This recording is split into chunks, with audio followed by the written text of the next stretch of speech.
हिसार के अंदर जितने भी टोल चल रहे हैं उन सब पे बहुत अच्छे धरने आप दे रहे हो, बहुत अच्छा उन पे आप प्रबंध कर रहे हो। और आपने जो पीछे आंदोलन लड़ा है उसमें आपने सरकार को हिला के रख दिया है, आपने अपनी ताकत दिखाई है। उसके लिए मैं पूरे हिसार वासियों का, आप सभी का धन्यवाद करना चाहूँगा। साथियों,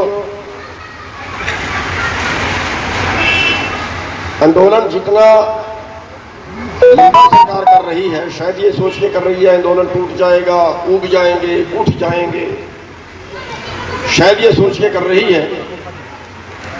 लेकिन उल्टा हो रहा है कि 6 महीने पहले जो हमारी हालत थी आज उससे 10 गुना मजबूत है, और 6 महीने पहले जो बीजेपी की हालत थी आज उससे 10 गुना कमजोर है। बहुत से हमारे साथी शायद ये सोचते हैं कि आंदोलन ज़्यादा लंबा हो गया है।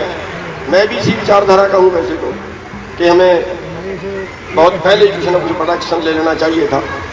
लेकिन जो रिजल्ट सामने आ रहे हैं कि ज़्यादा टाइम लगना हमारे फायदे में जा रहा है, सरकार के नुकसान में जा रहा है। हरियाणा के आंदोलन अभी तक जितने भी रहे वो ये रहे कि 15 दिन में, 20 दिन में आंदोलन का रिजल्ट निकल जाना चाहिए। ये मेरे ख्याल से पहला ही आंदोलन है जो इतना लंबा और इतना बढ़िया चला है। लेकिन इसका फायदा ये हुआ है कि ये आंदोलन अब पूरे देश में फैल गया। अब पूरे देश का किसान, उसके साथ मजदूर, उसके साथ दूसरे लोग, वो भी एक मंच पे हैं।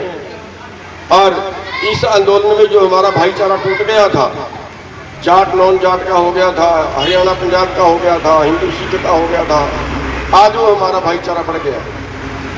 आज हमारे से वो दूरियां कम हो गई। तो साथियों, थोड़ा सा हमें संयम बना के चलना पड़ेगा। हमें सरकार को ये दिखाना पड़ेगा कि जल्दी आपको है फैसले की, हमें नहीं है। इतना सा हमें संतोष से, इतना सा हमें सब्र से बैठना पड़ेगा। और इस तरह से आंदोलन लड़ना पड़ेगा कि जैसे एक महात्मा था। आंदोलन में फर्क है लड़ने में। मैं वो थोड़ा सा समझा देना चाहता हूं कि हमें क्या सोच के आंदोलन लड़ना है। एक महात्मा था, वो महात्मा जब नाचता था तो बारिश हो जाती। जब अकाल पड़ता था, गांव की पंचायत जाती थी, महात्मा से बेनती करती थी, महात्मा नाचता था, बारिश हो जाती।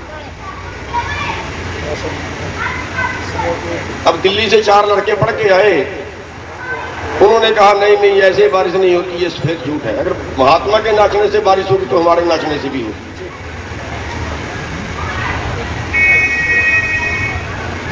अकाल पड़ गया। वो लड़के कहने लगे, गांव ने पंचायत की कि महात्मा के पास चले। उन लड़कों ने कहा नहीं, हम नाचेंगे, हम करवाएंगे बारिश। तो उन लड़कों ने नाचना शुरू किया।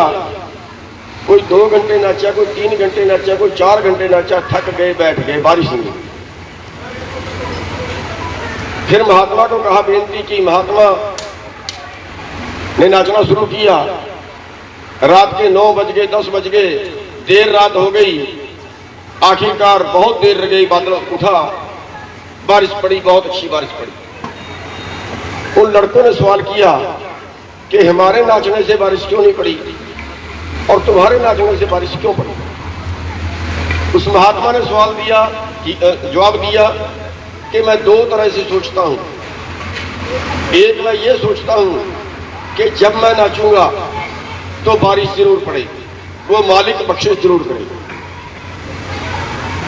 आपने भी ये सोच के बैठना है कि हम आंदोलन लड़ रहे हैं, हमारी मेहनत का फल परमात्मा नहीं रखेगा, जरूर फल देगा, जरूर हमारी बात मानेगा। और उस महात्मा ने दूसरा जवाब दिया कि मैं दूसरा इस तरीके से सोचता हूं कि जब तक बारिश नहीं होगी मैं तब तक नाचूंगा। आखिरी सांस तक नाचूंगा।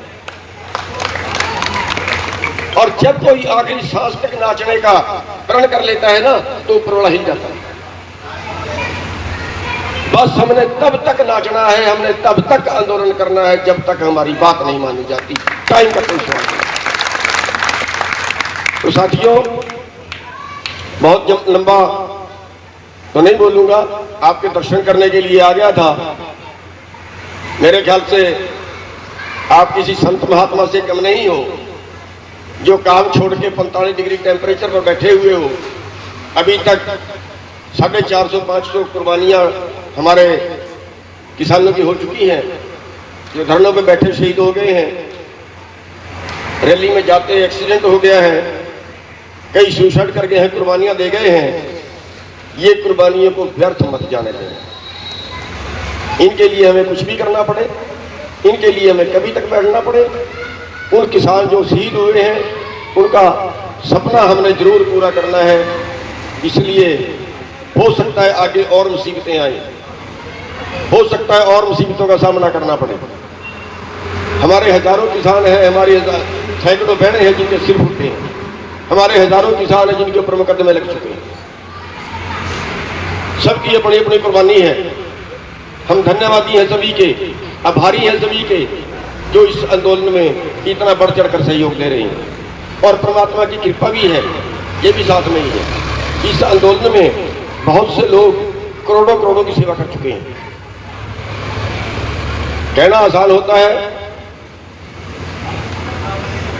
पहला आंदोलन है जिसको हम देख रहे हैं कि कई लोग हमें वो मिले हैं जो करोड़ों रुपया इस आंदोलन की सेवा में खर्च चुके हैं। और ये आंदोलन क्या, मैं तो उसको धर्मयुद्ध कहूंगा। ये तीर्थ स्थान है जहां पे जाने का भी पुण्य लगता है। और जो लोग वहां बैठे हैं, उन तीर्थ स्थानों पे बैठे हैं, धरने दे रहे हैं, तपस्या कर रहे हैं, वो किसी महात्मा से कम नहीं है। उनके दर्शन करने का भी पुण्य लगता है। तो साथियों, बस आपसे इतना सा कहते हुए कि ये लड़ाई हमने आखिरी सांस तक लड़नी है, हमने जीत के ही जाना है, हर हाल में जीत के ही। एक बार आप सबका पुनः धन्यवाद। हिसार के भाई जो है वो खास तौर पे बहुत अच्छी लड़ाई लड़ रहे हैं आंदोलन को, उन्होंने बहुत धार दी है। पूरे हिसार के भाइयों का, हमारी बहनों का, जिन्होंने बड़ी बहादुरी दिखाते हुए, जैसे वो वीडियो वायरल हुई है, एक बहन की यहीं पे मिली थी, बैठी हैं कि वो लठ उठा के पुलिस को भगा रही है, अकेली ही मैदान में जा रही है। हमारी बहन की वीडियो वायरल हुई जो खून में पूरी तरह से लथपथ है, लेकिन हिम्मत नहीं हार रही है। तो हम उन सब के आभारी हैं, हमारे पास शब्द नहीं है आपकी तारीफ करने के लिए। हम अपने सभी भाइयों के, सभी बहनों के अति धन्यवादी हैं, सभी करेंगे।